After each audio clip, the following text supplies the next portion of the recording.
সকালবেলায় বাড়ির মধ্যে একটা দুর্ঘটনা ঘটে গেছে। একটু লাগে সবাই প্রাণে বাঁচা গেছিলাম। নিজের একটু অসাবধানতার কারণে এই বিপদটা আমার উপরে আইছে। যাক, আল্লাহ যেহেতু বাঁচায় নিছে, পরের বারে ভুল আর করতাম না। সকালবেলা ঘুমের তুইটা চুলার মধ্যে দুইটা ডিম বয়া ঘরের ভিতরে গেছিলাম বান্ধবীর লগে 2 মিনিট কথা কইতাম। বিশ্বাস করতাম না। কিছুক্ষণ পরে ইরুমে এক শব্দ, আমি তো মনে করছিলাম গ্যাস মনে হয় ব্রাস্ট হয়েছে। পরে আয়াত দেখি আমার ডেক ডিম পুইরা ডেক ফুরা একদম ব্রাস্ট হয়ে গেছে। গা দেখুন ডেকের কি অবস্থা। সকালবেলা রোদের মধ্যে বইয়া গরম ভাত আর ভর্তা আর কি লাগে কোন শীতের দিন, এটাই তো অমৃত খাওয়া। ওই দিন ধরে পরীক্ষা চলতেছে, যার কারণে চুলের ঠিক মতো যত্নই করতে পারি না। চুলটি পুরা খের হয়ে গেছে। গাই লেগে তাড়াহুড়া করে আজকে সকালবেলা উঠতে আগে চুলের মধ্যে হেয়ার প্যাক লাগাই লইছি। আমার হেয়ার প্যাক যারা ব্যবহার করুন তারা রিভিউ দিয়ে দেন যে একবার ব্যবহার করলে যে আপনাকে খুশকি জায়গা আর যে প্রচুর পরিমাণ সিল্কি হয়। ডিম কই ফাটাইয়াম, ডিমটা মাথা তুই ফাটাইয়া পানি আর হেয়ার প্যাক পরিমাণ মতো লইয়া হাইরেন গুলে লইছে। এখন এটা মাথার মধ্যে দিয়াম।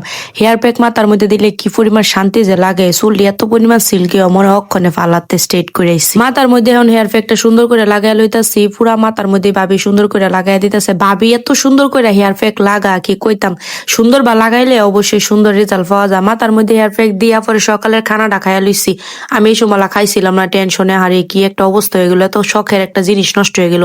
আর সবচেয়ে বড় কথা যে মনে করেন বিপদেতে বাচ্চা গেছে। তারপরে আমার নিজের হাতে বানানো অর্গানিক শ্যাম্পু দিয়ে আমি মাথাটা ওয়াশ করছি। এই যে দেখেন কি পরিমাণ সিল্কি। দেখছো তোমরা যারা চুল 1 মাসে লম্বা করবার চাও, 3 থেকে 7 দিনে চুল পড়া কমাইবার চাও, তারা চোখ বন্ধ করে আমার এই 3টা প্রোডাক্ট ব্যবহার করবা।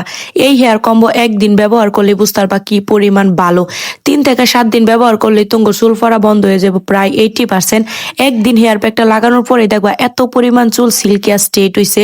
আমার চুল দেখে সবাই জিজ্ঞাসা করে আমি কি কোন পালা থেকে চুল স্ট্রেট করছি, কিন্তু না, আমি আমার হেয়ার প্যাক ব্যবহার করে চুল এত সিল্কি করছি। তাই দেরি না করে তাড়াতাড়ি আমার পেজে যাওয়ার স্ক্রিনে দেওয়া হোয়াটসঅ্যাপ নাম্বারে হোয়াটসঅ্যাপে অর্ডার করে। আমি সারা বাংলাদেশে ফুল ক্যাশ অন হোম ডেলিভারিতে প্রোডাক্ট পাঠাই। কোনো সমস্যা নাই, জাস্ট অর্ডার করো আর নিজের চুলটারে লম্বা সিল্কি এবং শাইনিং করো। তারপরে রাত্রেবেলা কি রান্না করাম, যেহেতু আজকে রাত্রে রান্না করাম, বিকালে কাজ আছে, এই কারণে বাগানে গেছি। গিয়ে আমার নিজের হাতে লাগানো টাটকা কিছু সবজি নিছি।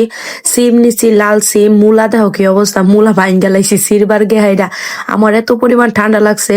মূলা দিয়া, সিম দিয়া আর বেগুন দিয়া আজকে শুটকির তরকারি রান্না করাম, এই কারণে সবজিগুলো তুলে লইতাছি। অনেকদিন ধরে এই ক্ষেতের মধ্যে আই না। আসলে আমার তো পরীক্ষা চলে, আমি পরীক্ষার চাপে অনেক ব্যস্ত থাকি বুঝছো। আর আজকে ভিডিওতে অনেক সাইড সাউন্ড আসতে পারে, কিছু করার নাই ভাই, আমরা গ্রামে থাকি। এত চিল্লা চিল্লি কি কয়াম। লগে কিছু কুমড়ার ডাটা দিয়ে আমি এগুলা দিয়ে রানলে কিন্তু ভাল লাগে। শাক পাতা ডাটা সবকিছুই ভাল লাগে। এই যে দেওয়ানি দিয়ে আমার ধন্যা পাতা, এত পরিমাণ ধন্যা পাতা এবারে লাগাইছি, খাওয়ার কোনো মানুষই নেই। এলার কত খাউন যায়, সবাই দিয়ে সবাই লাগায়। আশেপাশে সবাই টুকটাক সবজি করে। জায়গা কেডা কোন জায়গা থেকে আমার ভিডিওটা দেখতাছই না অবশ্যই কিন্তু কমেন্ট করে জানাইবেন। আপনাকে সুন্দর সুন্দর কমেন্টের অপেক্ষায় আমি থাকি। আর যাগর ভাল লাগতো না তারা সরাসরি আমার পেজে যেতে পারে যাবে।